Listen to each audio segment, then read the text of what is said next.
सब लोगों को यहां बुलाने का एक विशेष कारण है, क्योंकि मैं अपने गांव की और आप सब लोगों की रक्षा का निर्णय ले सकूं।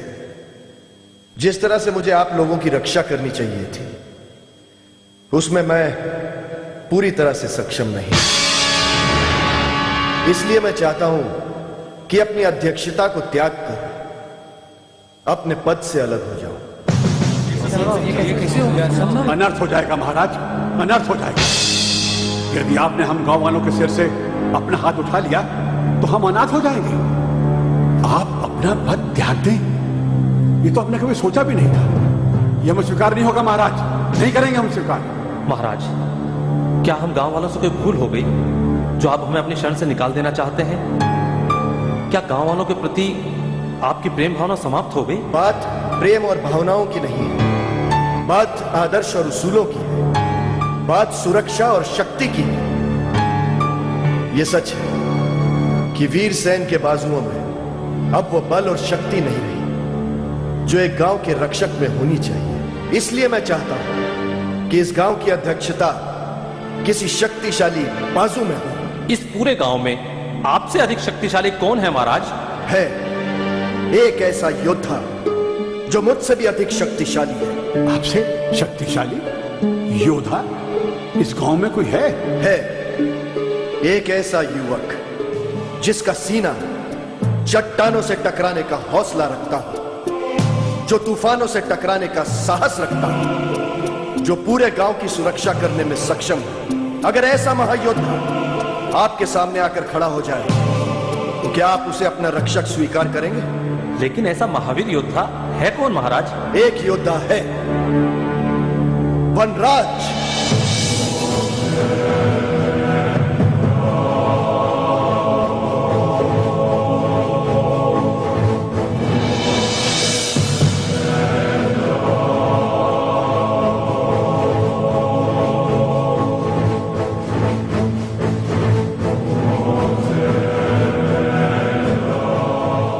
आओ बेटा।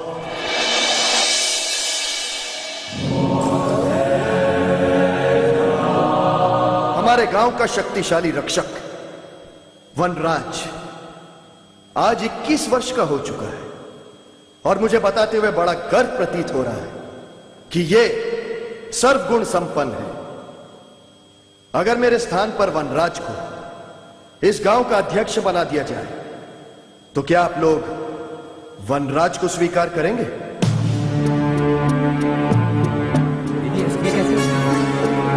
क्यों नहीं महाराज, हम गांव वाले बहुत भाग्यशाली होंगे जिनका रक्षक वनराज जैसा योद्धा होगा। मुझे आप लोगों से यही आशा थी। जो प्रेम आज तक आप लोगों ने मुझे दिया है, वही प्रेम आज से आप वनराज को देंगे। मुझे वनराज पर पूरा भरोसा है कि अपनी कर्तव्य की हर कसौटी पर पूरा उतरेगा। इसलिए आपकी रजामंदी चाहते हुए मैं वनराज को इस गांव का अध्यक्ष घोषित करता हूं। हमें स्वीकार है महाराज, स्वीकार है।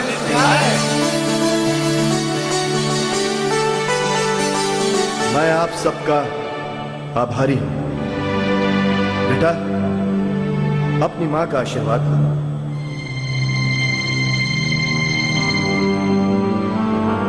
जुग जुग जियो बेटा। आज से पूरे गांव की सुरक्षा तुम्हारा परम कर्तव्य है। ये प्यार जो गांव वालों ने तुम्हें दिया है, इसका मान रखना हमेशा।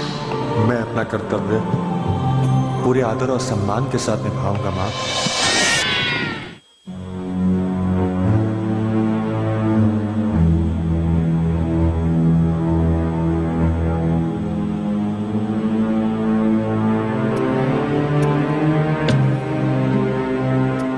पद्मा, आपको हमारे राजमहल को छोड़े हुए पूरे 21 वर्ष हो गए हैं। आज हमारा पुत्र भी 21 वर्ष का हो गया होगा। बहुत याद आती है आप दोनों की। हमने बहुत बड़ा अपराध किया। अन्याय किया है हमने आपके साथ।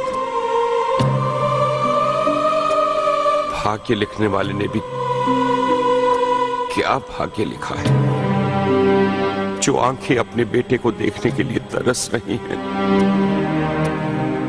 उन्हें देखते ही अपनी दृष्टि खो देंगी।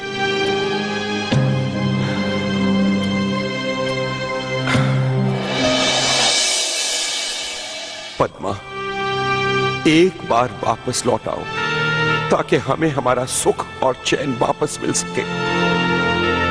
काश हमने आचार्य रुद्रनाथ की बात को स्वीकार नहीं किया होता, तो आज राजकुंवर हमारे राज्य के उत्तराधिकारी होते। आप दोनों के बगैर हम बहुत तन्हा हैं। मेरी समझ में नहीं आता महाराज, वो अपशकुनी पुत्र जो आपके विनाश का कारण बनने वाला था, उसके लिए आप आज भी आंसू बहा रहे हैं। और वो जवान पुत्र जो दिन रात आपकी सेवा में लगा हुआ है, उसके पास देखने के लिए आपके पास वक्त ही नहीं। आप किसकी बात कर रही हैं रानी? आप अच्छी तरह जानते हैं मैं किसकी बात कर रही हूँ। चलिए महाराज, मान लिया आप हमारे लिए और सुवर्णा के लिए अच्छे पति नहीं साबित हो सके, कम से कम अपने पुत्र भानु प्रताप सिंह के लिए अच्छे पिता साबित होके दिखाइए। राजकुंवर भानु प्रताप सिंह अगर इस लायक होते तो हमने कब का उन्हें राजगद्दी पर बिठा दिया होता। ये कहकर आप अपने पुत्र का अपमान कर रहे हैं महाराज। हम अपमान नहीं कर रहे, सिर्फ इतना कहना चाहते हैं कि वो राजगद्दी के लायक नहीं है।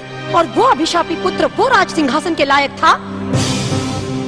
धन्य है आचार्य रुद्रनाथ जी, जिन्होंने सही समय पर आकर हमें उस मनहूस के बाद। मनहूस मत कहो उसे। भगवान करे वो जहां भी हो सुखी हो। सुखी कैसे रह सकते हैं वो, जिस औरत ने एक पत्नी का अधिकार मुझसे छीन लिया, जिसने मुझे सुख चैन से जीने नहीं दिया, उसके पुत्र को अभिशाप तो मिलना ही था। महारानी पद्मा हमें सबसे प्रिय थी और उनके खिलाफ हम एक शब्द नहीं सुनना चाहेंगे। ठीक है महाराज, फिर आप अपनी जिद को सीने से लगाए रखिए और इंतजार करते रहिए अपने वारिस और जान से भी प्यारी पद्मा का। और वो लोग जो आपकी आंखों के सामने हैं, उनके अधिकारों की हत्या करते रहिए। क्या यही आपका कर्तव्य है? क्या यही आपका न्याय है? ये अन्याय नहीं तो और क्या है? महाराज ने अभी तक अपने जवान पुत्र को राज्य का उत्तराधिकारी घोषित नहीं किया है। अरे वो तो उसकी प्रतीक्षा कर रहे हैं जिसे मरे हुए 21 वर्ष बीत गए। छोटी माँ, महाराज की तलवार में अब संग लग गया है और यही समय है जब मुझे विद्रोह कर देना चाहिए। मैं इस राज्य का राज सिंहासन पलट कर रख दूंगा। तुझे किसकी प्रतीक्षा है भानु? एक बात याद रख, अधिकार अगर ना मिले तो उसे छीन लेना चाहिए। विद्रोह कर, विद्रोह। छोटी माँ तेरे साथ है। नहीं नहीं, विद्रोह करने की कोई आवश्यकता नहीं है। मैं अभी अभी महाराज से मिलकर आ रही हूँ।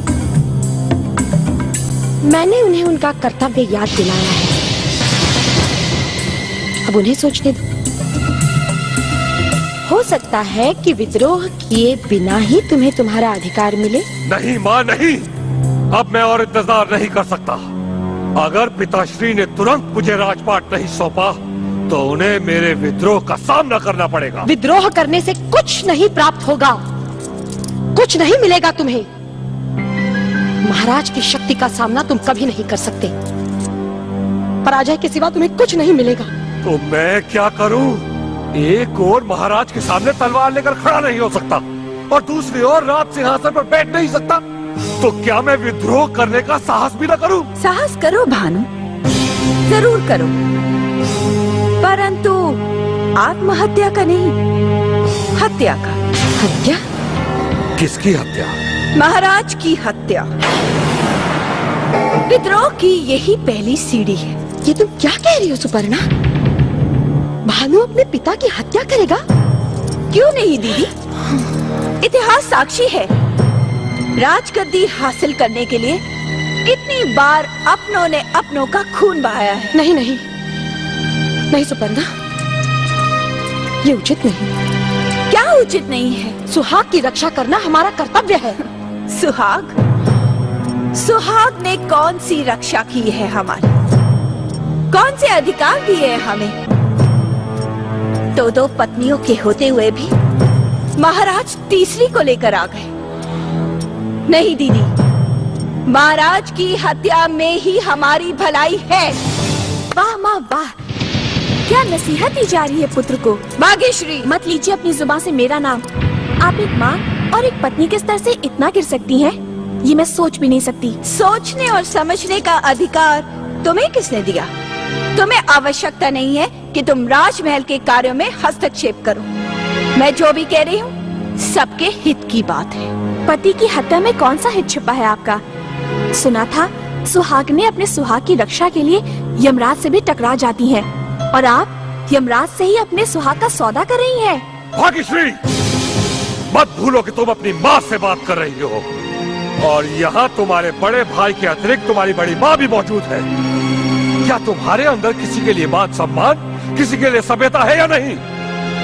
या सभ्यता के अतिरिक्त और कुछ आता नहीं तुम्हें? और आपको क्या आता है बड़े भैया, पिता की हत्या रचने का षड्यंत्र? अगर आपको राजपाट की इतनी ही चाहत थी, उत्तराधिकारी बनने का इतना ही बड़ा सपना था, तो खुद को उस लायक क्यों नहीं बनाया कि महाराज खुद अपनी राजगद्दी आपको सौंप दे? भाग्यश्री, अपनी सीमा में रहो। मैं तो अपनी सीमा में ही रहूंगी, क्योंकि मुझे आपका अपराध छुपाने के लिए चुप रहना ही पड़ेगा, वरना शायद मैं जाकर पिताजी को सब कुछ बता देती। बस बस बस करो ये बातें। वैसे भी महाराज की तबीयत कुछ ठीक नहीं है, शायद वो आज भी पद्मा को भुला। आज अमावस का दिन है माँ, मेरे बेटे की तो रक्षा करना, उसे हर संकट हर मुसीबत से बचाना माँ। माँ, हाँ माँ,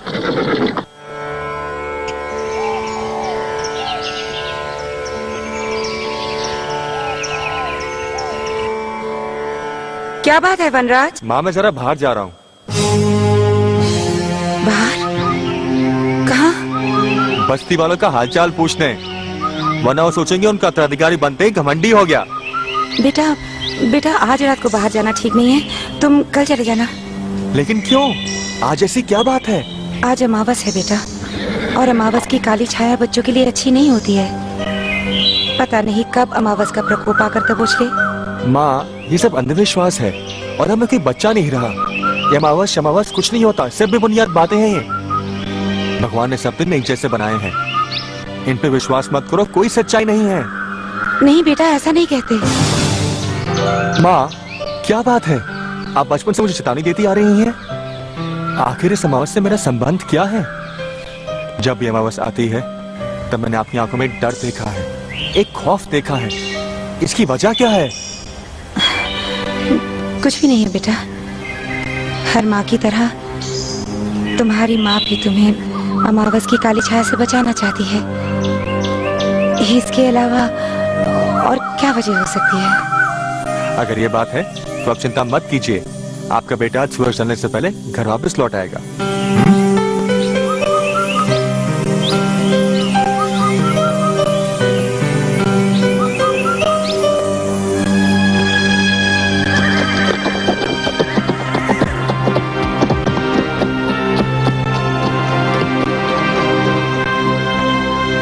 पद्मा, आज पहली बार मुझे वनराज की बातों में शक का अंश झलकता हुआ नजर आ रहा है।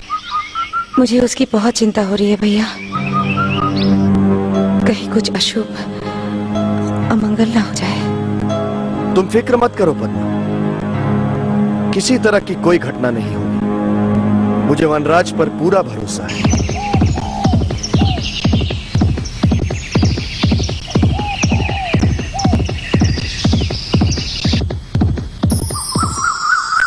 बद्री,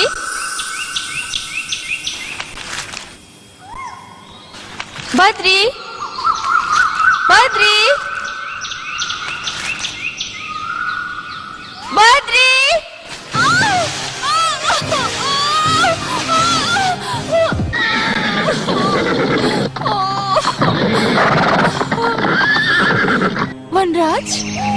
उर्वशी,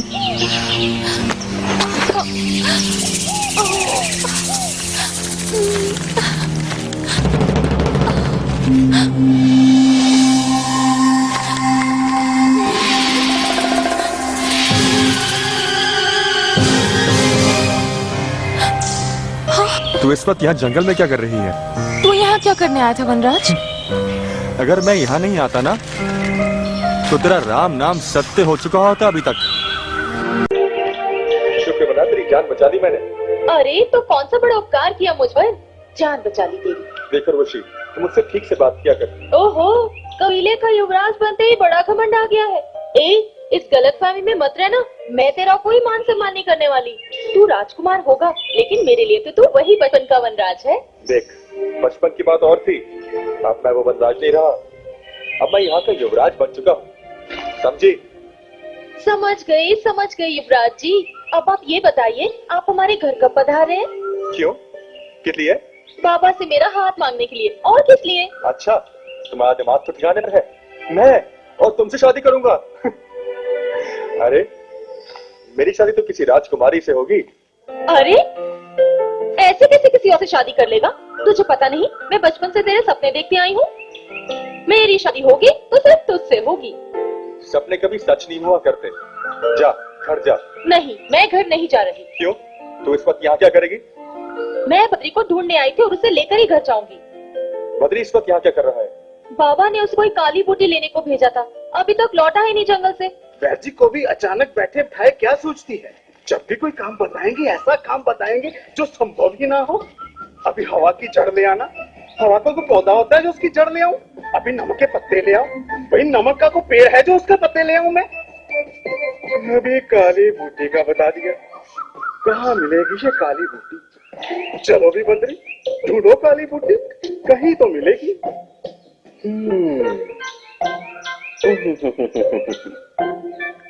अरे अरे अरे अरे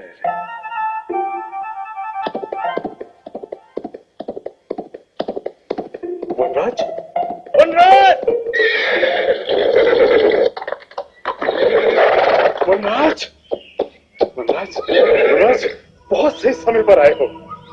वैद्य जी ने एक अजीब बला मेरे सिर पे मुड़ दी है। काली बूटी मंगवाई है। तुझे कैसे मालूम? मुझे मालूम है।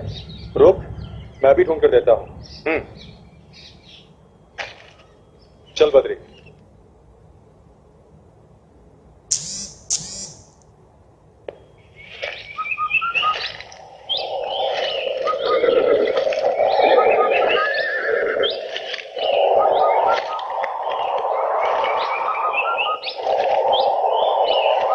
वनराज, उधर मत जाओ, वहां खड़ा है।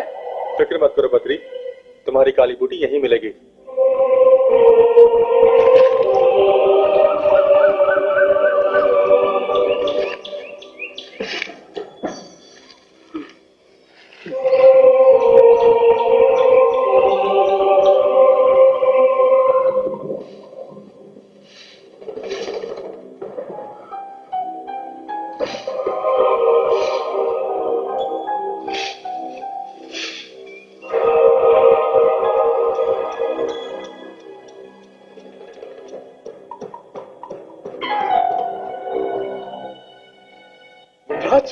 मैंने तुझे कहा था ना, इधर आ जाओ। अपनी जिंदगी को खतरे में मत डालो।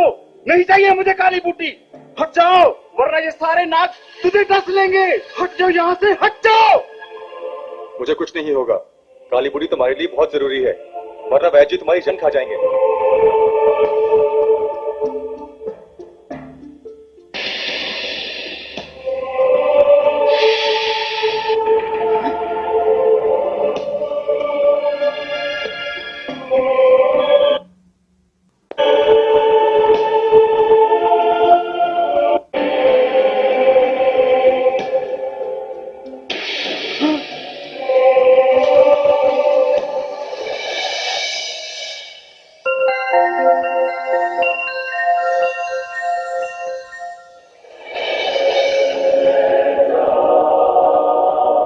ये लो तुम्हारी काली बूटी। वनराज, तुमने मेरे लिए अपनी जान को खतरे में डाला। तुम वाकई में सच्चे दोस्त हो। हमेशा मुसीबत के समय तुम मेरे काम आए हो। बचपन से लेके आज तक तुमने मेरी बहुत सहायता की है। बहुत प्यार करते हो ना तुम मुझसे। ये भी कोई पूछने वाली बात है बद्री? आखिर तुम मेरे बचपन के सबसे प्यारे दोस्त हो। अब राजगद्दी पर बैठने के बाद तुम बदल तो नहीं जाओगे? ये तो कैसी बातें कर रहा है बद्री? जो तुम मेरे लिए बचपन में था हमेशा वही रहेगा। चल जा, अब तो घर जा, बाबा तेरा इंतजार करे।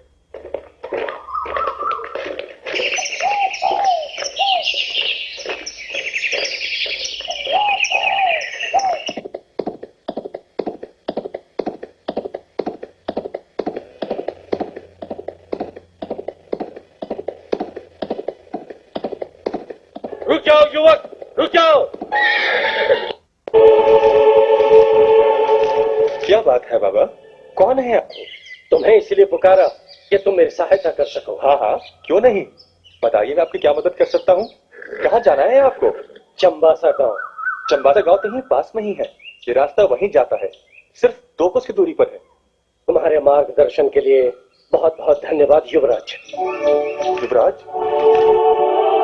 क्यों, तुम्हें मेरी बात पर आश्चर्य क्यों? इसलिए क्योंकि मैं कोई युवराज हूं ही नहीं, मैं केवल एक साधारण लकड़हारे का बेटा हूं। असंभव! तुम्हारा पिता कोई साधारण लकड़हारा हो ही नहीं सकता। मतलब आप कहना क्या चाहते हैं? वही जो तुम्हारे मस्तिष्क पर लिखा हुआ है।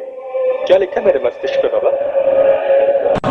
यही कि तुम एक महाबली महाराज के पुत्र और एक बहुत बड़े साम्राज्य के उत्तराधिकारी हो।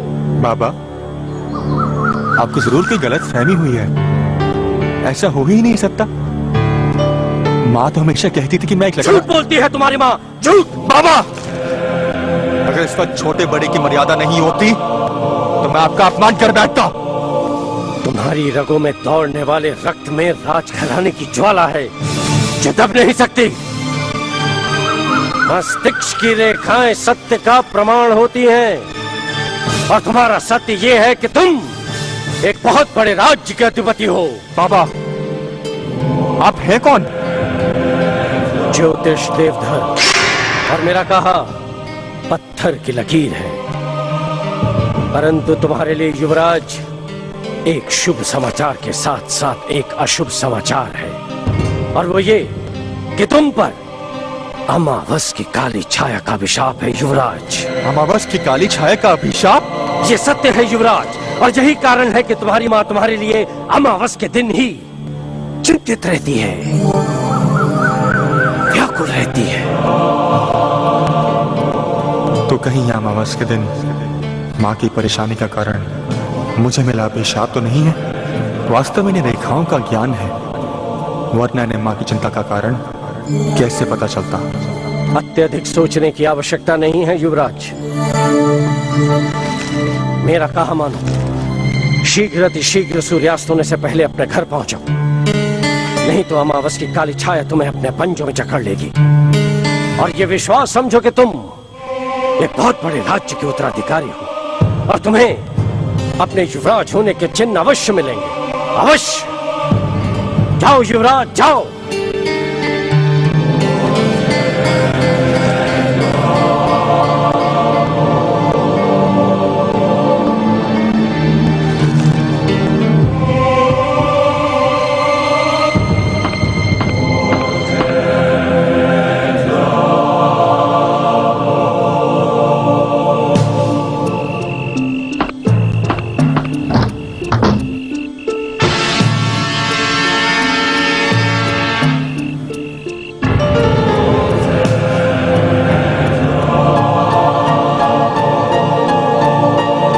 वनराज, क्या चाहिए तुम्हें?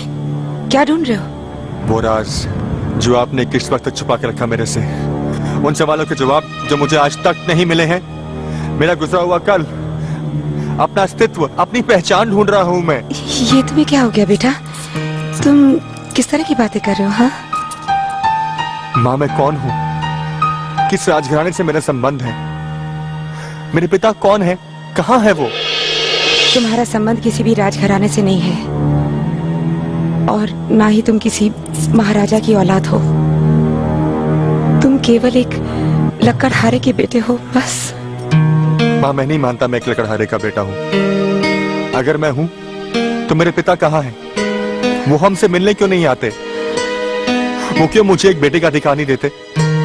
वो क्यों एक पत्नी को पति का अधिकार नहीं देते? क्यों? वो आएंगे बेटा, जरूर आएंगे, और उस दिन तुम्हें तुम्हारे हर सवाल का जवाब मिल जाएगा।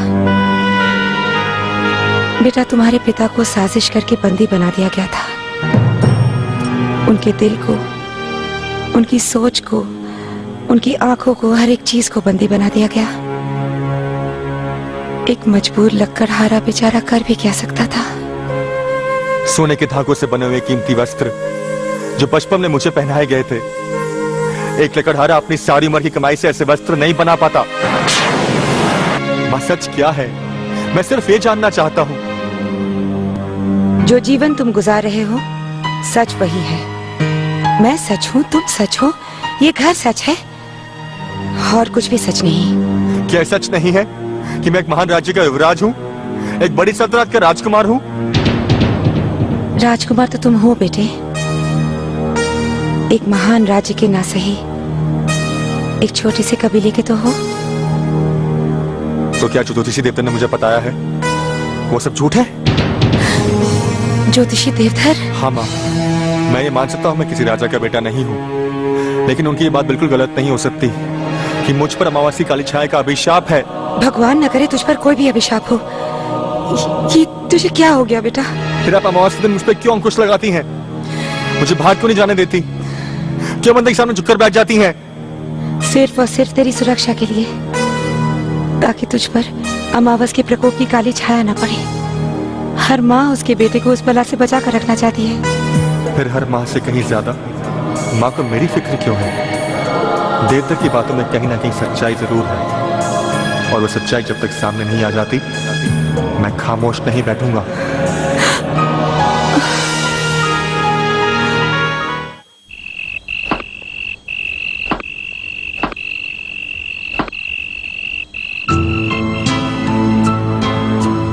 अगर मुझ पर अमावस का श्राप है तो इस श्राप का अनुभव करना मेरे लिए अत्यंत आवश्यक है।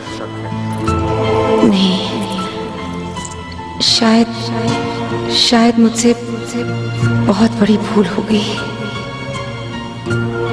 अगर माँ की बातों में सच्चाई है तो इसका परिणाम मेरे सामने जरूर आएगा।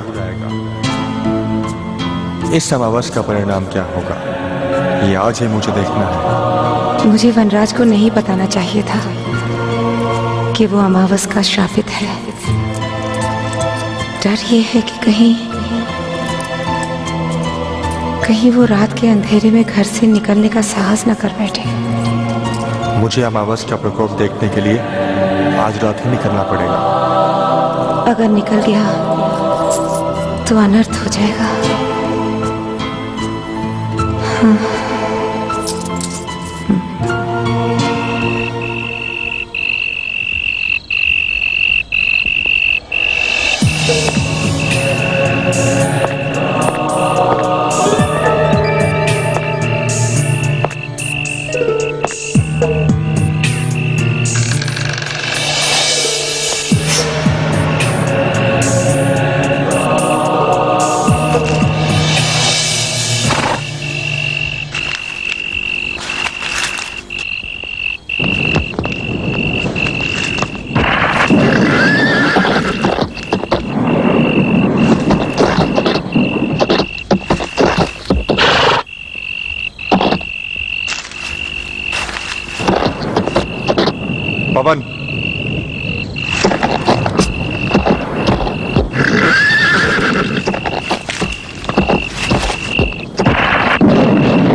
हे भगवान, मेरे वनराज की रक्षा करना।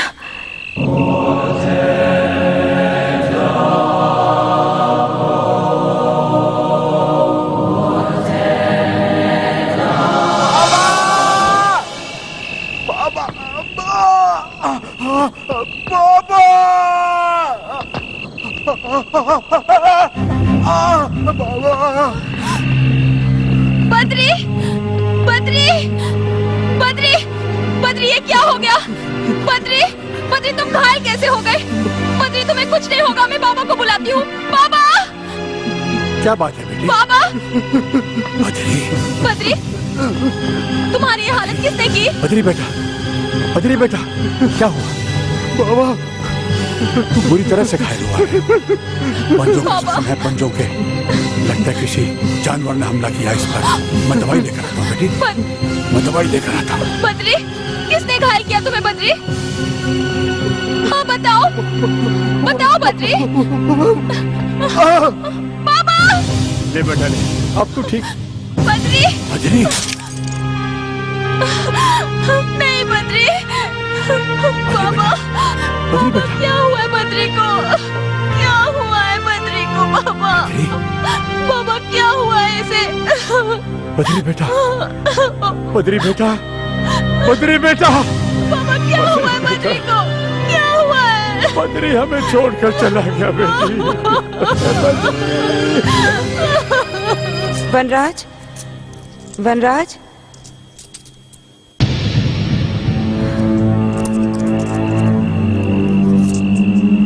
वनराज, वनराज,